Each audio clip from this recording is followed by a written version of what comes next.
Hola, vamos a seguir con el tema y vamos a ver este apartado de la medida de la cantidad de sustancia.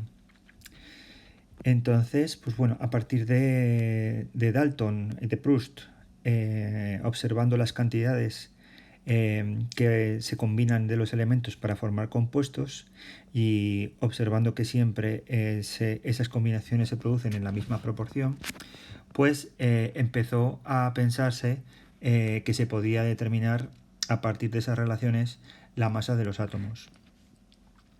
Entonces, por ejemplo, si en la formación del cloruro de hidrógeno a partir del cloro con el hidrógeno se observaba que estos se combinaban en una proporción siempre que era 1 frente a 35,5, entonces de ahí se deducía que la masa del cloro tenía que ser 35,5 veces mayor que la masa del hidrógeno.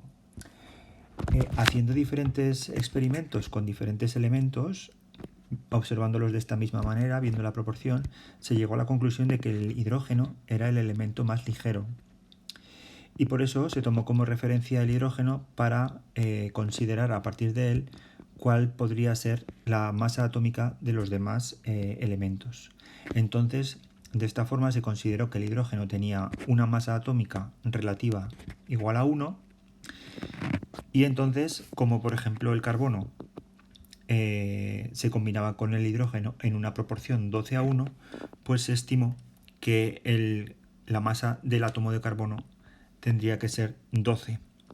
De la misma manera, como el oxígeno se combinaba con el hidrógeno en una relación de 16:1, pues entonces el átomo de hidrógeno tenía que ser 16 veces mayor que el átomo de hidrógeno, y por lo tanto se le dio el valor arbitrario de 16 a la masa del oxígeno. Bueno, esta es una manera de estimar la masa de un átomo a partir de la combinación de las masas medidas en las reacciones químicas.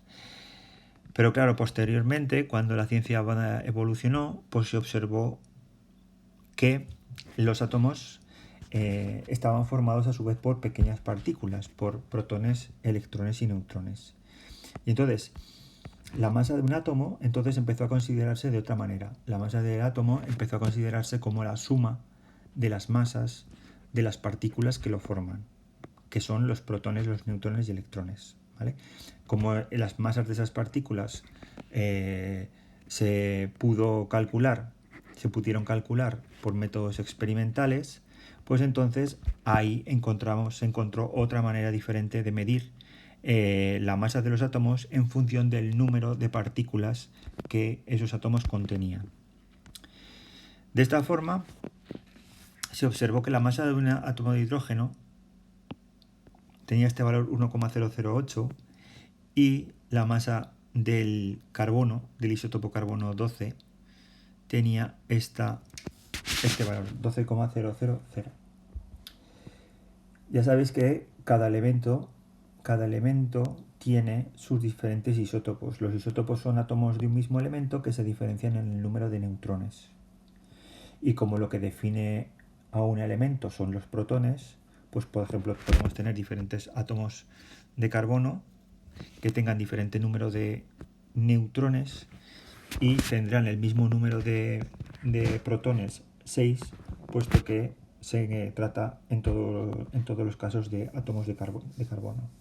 Bueno, entonces, dado que este valor era más exacto, el de carbono, que el del hidrógeno, se utilizó esta masa, este isótopo, como la base para medir las masas atómicas relativas del resto de los átomos.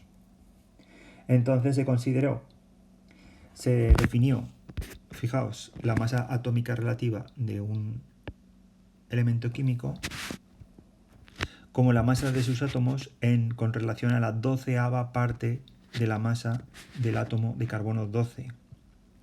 Así determinada, la masa atómica relativa era un número adimensional.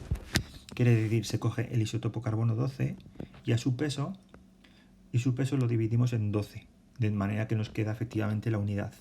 entonces la masa de cualquier otro átomo será el número de veces que posea esa 12ª parte del átomo de carbono 12. Posteriormente, en 1960, la IUPAC definió la unidad de masa atómica en relación a la masa pesable, a la masa en kilogramos. Definió una masa, la unidad de masa atómica, la U o la UMA, se dice también, es una cantidad de materia igual a la 12ª parte del átomo del isótopo carbono 12 y tiene una equivalencia de la UMA es igual a 1,6605 por 10 elevado a menos 27 kilogramos. ¿Vale? Esta estimación se ha hecho, como digo, porque se han podido calcular las masas de las partículas que forman los átomos, los protones, los neutrones y los electrones. Sabéis que la masa de un átomo es fundamentalmente la masa de las partículas que están en el núcleo, los protones y los neutrones, porque la masa de los electrones es muy pequeña en relación a la de los protones y los neutrones. Entonces, al hacer la suma de todas las partículas, de la masa de los protones más la masa de los neutrones más la masa de los electrones, el resultado es aproximadamente igual a la suma de la masa de los protones más la masa de los neutrones. Vale. Bueno, pues entonces, una vez establecida la masa atómica de los elementos, podemos calcular la masa molecular relativa de cualquier compuesto, ¿vale? La masa atómica de los elementos aparece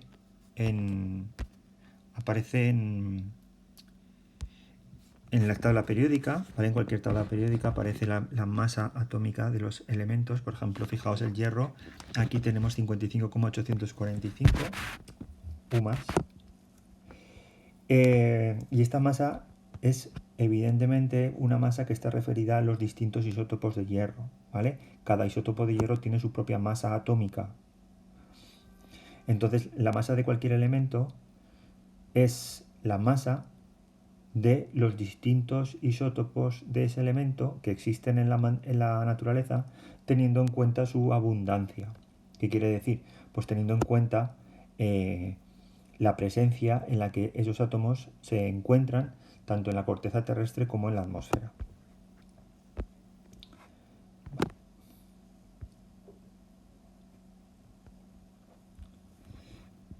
Entonces, por ejemplo, para calcular la masa molecular del dióxido de carbono, como conocemos la fórmula de un compuesto nos indica los átomos que se encuentran formando ese compuesto.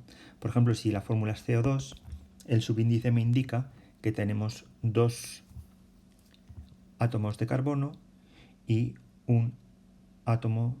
dos átomos de oxígeno, y un átomo de carbono. En total 3 átomos.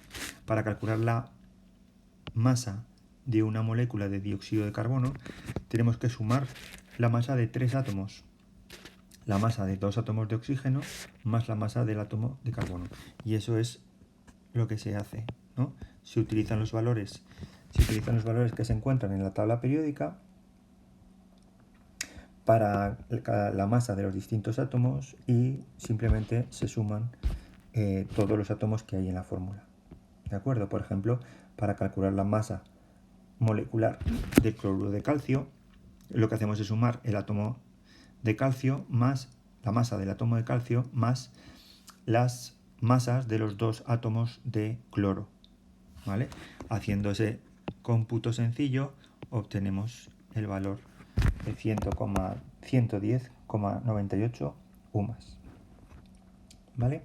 Bueno, pues hasta aquí la explicación del cálculo de las masas